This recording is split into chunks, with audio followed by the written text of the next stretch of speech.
Hello மக்களே, welcome to Prema's Culinary. இன்னைக்கு நம்ம வீடியோல பார்க்க போறது ஒரு ஹெல்த்தியான பிரண்டை இட்லி மிளகாய் பொடி. பிரண்டையை யூஸ் பண்ணி எப்படி ஒரு டேஸ்டியான ஒரு பிரண்டை பொடி ரெடி பண்றது அப்படிங்கிறது தான் இந்த வீடியோல நம்ம பார்க்க போறோம்.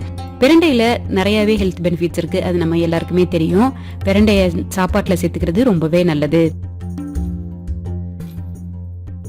பிரண்டை நம்மளோட போனுக்கு, அதுக்கப்புறமா நம்ம வெயிட் லாஸ் பண்றதுக்கு நிறையவே ஹெல்ப் பண்ணும். அதனால நம்ம சாப்பாட்டுல பிரண்டையை சேர்த்துக்கிறது ரொம்ப நல்லது. பிரண்டையை முதல்ல கிளீன் பண்ணிக்கணும். பிரண்டையை முதல்ல நல்லா வாஷ் பண்ணிடலாம். அதை பீசஸா உடைக்கும் போது பாத்தீங்கன்னா அதுல இருந்து ஒரு ஃபைபர் வரும். அந்த ஃபைபரை கம்ப்ளீட்டா வெளியில எடுத்துடலாம். அது மேல இருக்க அந்த ஃபைபர் எல்லாம் நீக்கிட்டு நம்ம பிரண்டையை கிளீன் பண்ணி எடுத்து வச்சுக்கலாம். அது மாதிரி கிளீன் பண்ணும்போது கையில இச்சினஸ் இருக்கும். அதனால கையில எண்ணெய் தடவிட்டு அதுக்கப்புறம் நம்ம கிளீன் பண்ண ஆரம்பிக்கலாம். அது மாதிரி பிரண்டையோட இலகின பாட்டை மட்டும் நம்ம எடுத்துக்கலாம், முத்தின பாட்டு வேண்டாம். ஸோ இந்த மாதிரி பிரண்டையை கிளீன் பண்ணி எடுத்து வச்சுக்கலாம். நீங்க வெயிட் லாஸ்க்காக பிரண்டை ட்ரை பண்றதா இருந்தா நீங்க பிரண்டையை நிழல்ல காய வச்சு அதை பவுடர் பண்ணி எடுத்து வச்சுக்கோங்க. அந்த பிரண்டை பவுடரை சலிச்சிட்டு எடுத்து வச்சுக்கோங்க. அந்த பிரண்டை பவுடரை நம்ம மோர்ல, அதுக்கப்புறம் டீல அந்த மாதிரி நம்ம யூஸ் பண்ணலாம். பிரண்டை பொடி செய்யறதுக்கு என்னென்ன தேவைங்கிறத பார்த்துடலாம். 4 காஞ்ச மிளகாய் எடுத்து வச்சிருக்கேன். அதுக்கப்புறம் 1 டேபிள் ஸ்பூன் எள்ளு எடுத்து வச்சிருக்கேன்.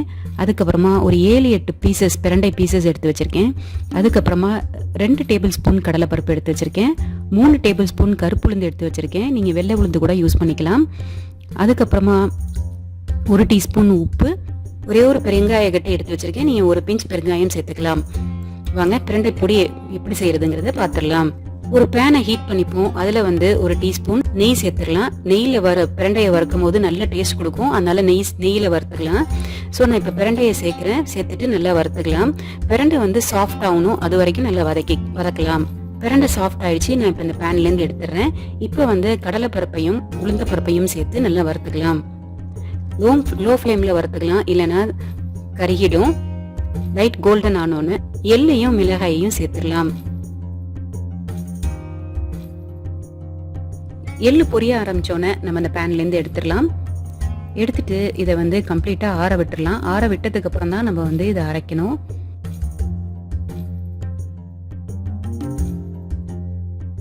இப்போ ஒரு மிக்ஸி ஜார்ல நம்ம வறுத்து வச்சிருக்க பருப்பெல்லாம் சேர்த்துடலாம். உப்பையும் சேர்த்துடலாம், பெருங்காயம் சேர்த்துடலாம். சேர்த்துட்டு இந்த மாதிரி கொரகொரப்பா அரைச்சிக்கலாம். குறகுறப்பா ஆனதுக்கு அப்புறம் கடைசியா பிரண்டையை சேர்த்து ஒரு ஓட்டிடலாம். பிரண்டையை சேர்த்து அரைக்கும் போது பாத்தீங்கன்னா இந்த மாதிரி ஸ்டிக்கியா தான் இருக்கும். அதை அப்படியே ஒரு 10 மினிட்ஸ் நம்ம ஒரு பிளேட்ல கொட்டி ஆற விட்டுறலாம். ஒரு 10 மினிட்ஸ் ஆனதுக்கு அப்புறம் அது ட்ரை ஆயிடும். அப்புறம் நம்ம கையால இந்த மாதிரி உதுத்து விட்டுறலாம். அதுக்கப்புறம் உதுத்து விட்ட பொடியை இந்த மாதிரி ஒரு பெரிய ஹோல் இருக்கிற சல்லடையில போட்டு சலிச்சிடலாம். சலிச்சிங்கன்னா அதுல எக்ஸஸ் இருக்கிற ஃபைபர் கூட வெளியில வந்துடும். அதுக்கப்புறமா நமக்கு இந்த மாதிரி ஒரு ஃபைன் பவுடரா கிடைச்சிரும். பிரண்டைக்குன்னு ஸ்பெசிஃபிக்கா அதுக்கான டேஸ்ட் எதுவுமே இல்லாததுனால நார்மலான பொடி மாதிரி தான் இருக்கும். அந்த பிரண்டையோட வாசனை வராது. ஸோ இந்த பிரண்டை பொடி ட்ரை பண்ணி பாருங்க. ராகி தோசைக்கு நான் இந்த பிரண்டை பொடி இன்னைக்கு சர்வ் பண்ணியிருந்தேன். இந்த ராகி தோசை ரெசிபி அரிசி இல்லாம பண்ண ராகி தோசை மாவு. நான் இதோட ரெசிபி லிங்க் டிஸ்கிரிப்ஷன்ல கொடுக்குறேன், செக் பண்ணி பாருங்க.